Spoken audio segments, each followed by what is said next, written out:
Hello again, everyone. Welcome into the Final Bet. This is our first edition of the Final Bet in our new dig. So for the big event, we had to go with the big dog. Give me the bark. Give me the bark. That's right. Caesars New Orleans GM Samir Mowad. We always like having him here on the show. This is your first time here inside the building. Only our second day. So what do you think so far? You know what? I'm super excited and honored that I get to be the first guest on Final Bet in the new studio. Excited to talk a little sports with you guys. It feels like this is an area of your expertise in that construction, it's being done all over the place. I mean, it's here, obviously, and at your place. We're done, and I'm glad y'all are too. I'm really over construction at this point, and so you know, let's enjoy ourselves and talk sports and forget about construction. Yeah. No, yeah, Caesars Sportsbook's looking fantastic. Went there for March Madness, and you got Emerald's French Brasserie and Nobu Hotels, so Nobu Restaurant. So we're all upgrading, Fox 8 and Caesars New Orleans. Sometimes, Samir, I wonder who's paying his checks sometimes, because, you know, he's got a lot of love in a lot of places. I can assure you he could have gotten way more comps out of me for this appearance, Juan. He let me off the hook easy. I hear that. Don't worry, there's going to be other appearances as well. Meanwhile, let's get to tonight's opening line. Shuck, the Saints starting quarterback. What to do with DC, Derek Carr, and LSU football optimism. Let's talk about the Saints and Tyler Shuck, the 40th overall pick, second-round pick for the Black and Gold. They needed a quarterback. Do you like this guy as the quarterback pick?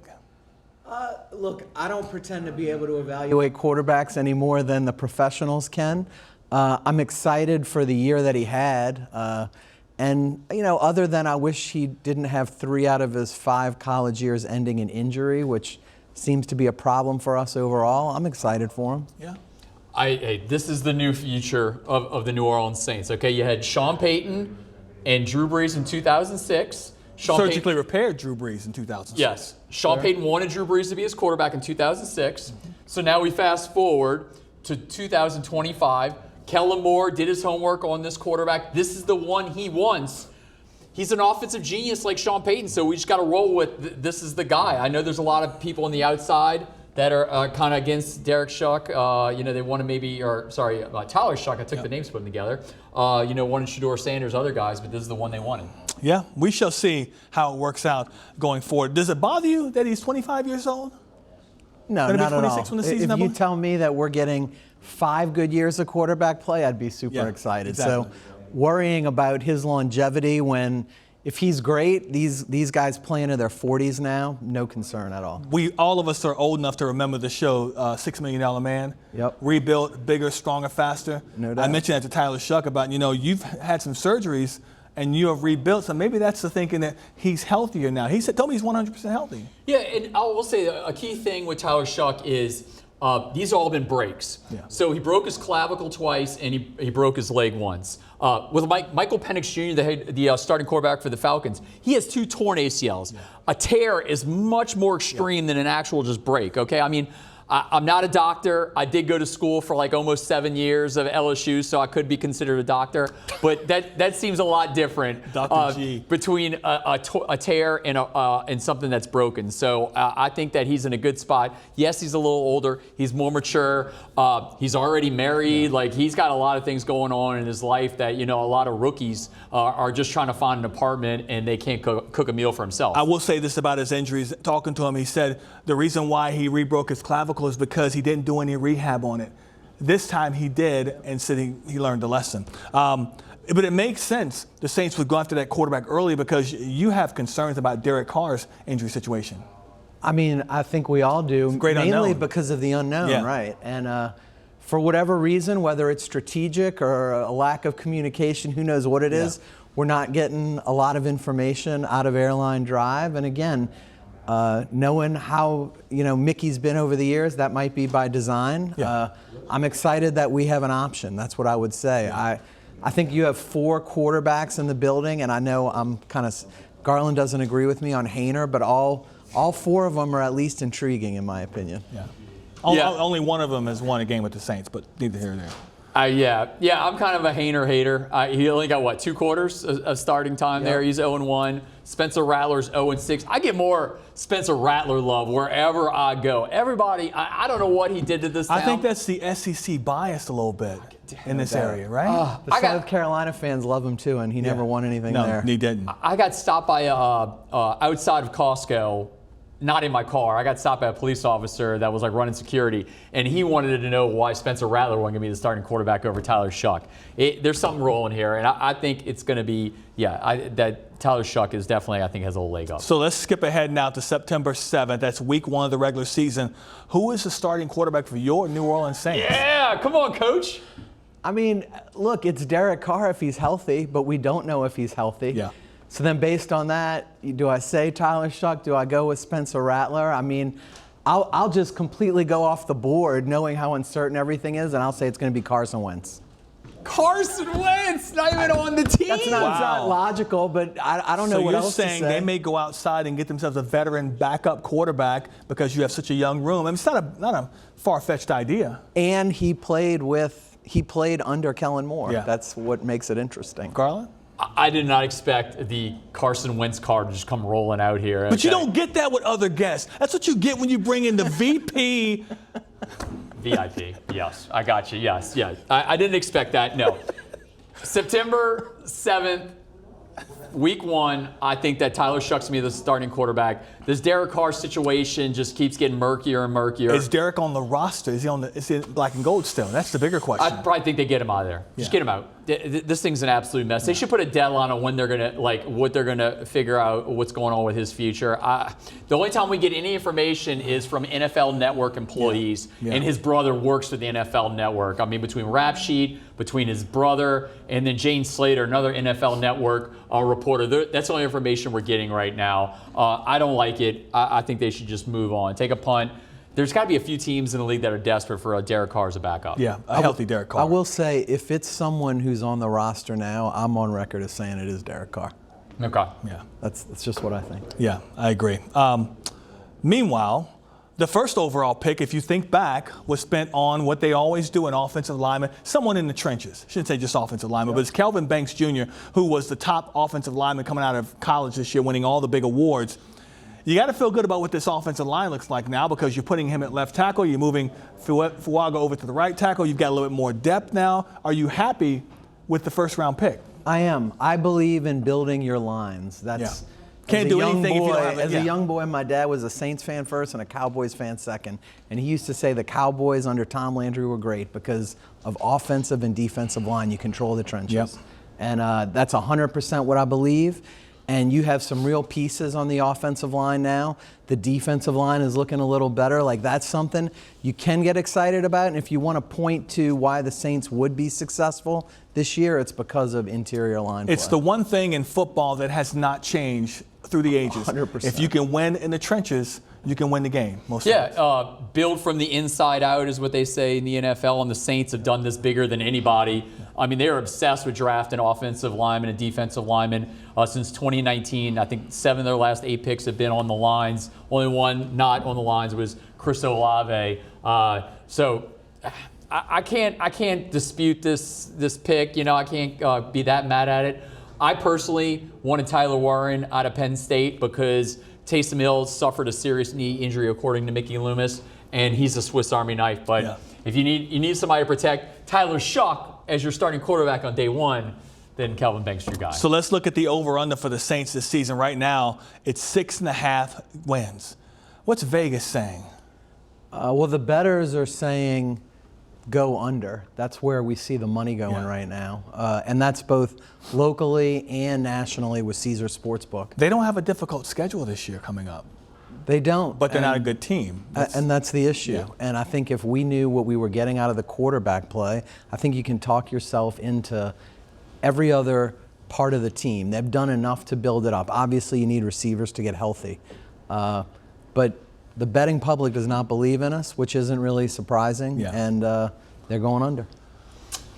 I think that would be the smarter move is to go under 6.5 right now. With if you're going to run out a rookie quarterback and you don't think it's going to be Derek Carr, then under 6.5 might work. I mean, it opened in one sports book at 5.5 and then shot up to 6.5 very quickly, I think within a day. Was this before or after you found out about the Derek Carr news? This was before the Derek Carr So there injury. was even less belief in this team with Derek Carr as the starter coming back. Yeah. Wow. Well, I mean, they were 5-12 last year, but I mean, a mountainous amount of injuries definitely affected this team. I think it's 6.5. That's a good call. I mean, the main job of the sports books is, as Samir will definitely attest to, is get money on both sides. Yeah. Obviously, right now it's more on the bottom side, taking the under. 4 years in a row, the Saints have gone under on their over-under win total. 4 years in a row. Yeah. You surprised that the number was less with Carr as the starter before the injury was talked about than it is now? I'll say that I wasn't surprised, but I also wasn't surprised that immediately until his injury news came out and it kind of started to lean under again. I wasn't surprised it shot up to 6.5. Really? I think there's a lot of just negativity out there with the black and gold. Yeah. So I could roll with 6.5. I think that's a fine number. Once training camp gets rolling, I'm intrigued to see if that number moves around. I don't think it's going to 7. I think that's a good 6.5 where you get money on both sides. Yeah, rookie minicamp kicked off over on Airline Drive this morning. It goes through the weekend. But next Wednesday is when the schedule comes out for the black and gold. Give me a road trip that you're most looking forward to. Well, I have a group of buddies. Every year we go on a trip. And the trip we're targeting this year is at Buffalo. Okay. Last year for that stadium, we've never been up to Orchard Park for a game. Okay. And so we're excited about that. There is the caveat of we're not willing to go in December. And so if not, there are some other interesting games on the schedule. Like we're at Chicago. Could that be in September? You get a Cubs game the same weekend. That's all the stuff you got to think about. Yeah, no doubt about that. 2009 regular season. The Saints started their Super Bowl run, and Miami made a big comeback in that game. So I think that's the best road trip because you know what? As Samir pointed out, that there's a time date that issue with the Bills. Never an issue. Never an issue in Miami, man. No. Give me January 3rd in Miami. It'll be 80 degrees. Miami. Give me October 30th. It'll be 80 degrees. Miami and San Diego, it never is a bad time to go. No. True. Yeah. All right, coming up, much more with Samir as we go from the pros to the colleges. Stay with us. All right, welcome back into the final bet. Let's talk college football. LSU, the Tigers' over-under win total is 8.5 games. Does that sound like a good number to go over or under on? Well, again, we'll go with the betting public, and they're saying go over. It started at 8.5 minus 140, put up 140 to win 100. It's now at 8.5 minus 170. So you have to pay more to go over. And so we know that's what the public's saying. You know, they were 8-4 last year, so that number's probably about right. There are varied opinions, right, of what's going to happen there. If it's 8.5, if it's 8 wins again this year, heads will roll. With the transfer portal, the amount of money they spend in the transfer portal, I talked about it on Overtime the other night, over $13 million in 2025 they spent on the transfer portal. 3 years combined before that, $11 million. They're getting all the big-time money, guys, putting up, that is an insane amount of money. Now, we'll say this, it's not the most. Texas is between 20 and 30 million reportedly on numerous websites. Ohio State last year put up 20 million and they won a national title. So I personally, I think they're going over. Okay, I've been to the practices. I know it's only May and one. I know you have a different opinion, but who are they practicing against? Each other. Against their defense. Exactly. So if the offense looks really good, then you should be really worried about the defense. Yeah. I don't disagree, Juan. And if you look at the schedule, look, everybody knows I'm an LSU guy, but if you look at the schedule, from last year, the games you won that you shouldn't have, which were Ole Miss and South Carolina, right? And the games that you lost, which one of those are you going to flip? You're going to flip Alabama? Probably not. You're going to beat Clemson where you didn't beat USC? I don't know. They need to be significantly better to get over 8.5. Yeah, that week 1 game at Clemson, LSU, the underdog in that game. Any bets coming in right now for LSU? You know what? There isn't a ton of volume overall, but the bets coming in are 95% on LSU. 95%? Imagine that. Goodness. And you guys break that down state by state, too. Like, you know where the majority of bets 100%. Yeah. Clemson's currently minus 1.5, so if you figure the teams are about even because you have the 3 points for home field advantage, people are taking LSU, and they're taking them on the money line instead of giving up the 1.5 points. Talk about Arch Manning. And I know how talented he is, but I still find this hard to believe. He is the betting favorite to win the Heisman this year, and the guy hasn't taken any starter snaps, really significant starter snaps. Juan, at getting a lot of action? At +6, it's getting a lot of action. And at +650, he is easily the betting favorite. He's got 32% of the handle is going on Arch to win the Heisman. 21% of the tickets, the bets, are going on Arch to win the Heisman. So certainly between what Texas accomplished last year, him taking over, the Manning name, I think that all adds up to a runaway favorite, which I'll be honest with you, if I'm a Texas fan, that's not the kind of pressure I want on my quarterback. Wow. Samir didn't tell me these numbers before we started the show. I wanted to be a little surprised there. That is a lot of money on one guy. So +650, you said? +650. So explain that to the viewers, Grant, for those that don't know what the +650 means. +650. If you bet $100, you get $650. So it's a nice little. You can nail it. That's a pretty good little number there. Wow. You know.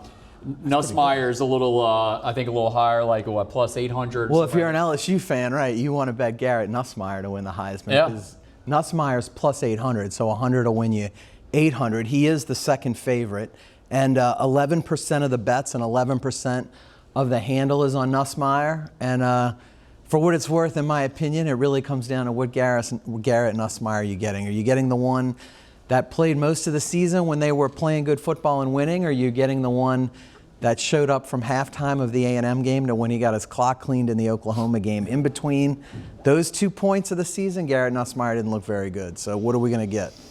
Well, you got 2 Heisman Trophy winners, Juan. You were in New York for both of them. You were there for Joe Burrow in 2019, and you were there for Jaden Daniels last season. He wasn't there for Billy Cannon. Yeah. But I tried to get there. No tickets available. Yeah. So let me ask you, who should be the favorite between Arch and Nuss? Right now, I think Nuss. You know why? Because I think he's going to put up a lot more numbers in that system. I think that Nussmeier has better weapons than Arch does right now. Wow. That's just, and you know what? I think another key is that Garrett Nussmeier has a lot more starts than Arch. Arch only has 2 starts. To me, that matters. And I think a lot of people are getting crazy thinking that Arch is going to be the #1 pick in the 2026 NFL draft. I think that he's going to stay 2 years as a starter at Texas. I think that makes sense for the Manning family. That's what Peyton stayed all the way his senior year. Eli did all the way for his senior year. It makes sense for Arch to do the same thing. Who should be favorite between Arch and Nuss? I agree that Nuss, because of the experience, the games played. Yeah. If there was a bet where I could take the field and cut the 2 of them out, I would take the field. Yeah. Oh, yeah. Well, if you give me the field against those 2, that's definitely a different there. But yeah, I mean, this is all press clippings. Yeah, all of the hype right now. I mean, that's the reason Arch Manning is the most hyped quarterback in college football history. There's just no doubt about it. It's to another level. I mean, when I'm covering a kid in the 6th grade at Isidore Newman middle school games, playing Christian Brothers at Lupin Field, then you know that kid is different than anybody else there. So yeah, he was a big time quarterback in 6th grade. Yeah, hope it continues. Hope he plays well this year. We'll do. Samir, thank you as always. Appreciate y'all. Thanks for the invite. Love the new digs. Nice to have you.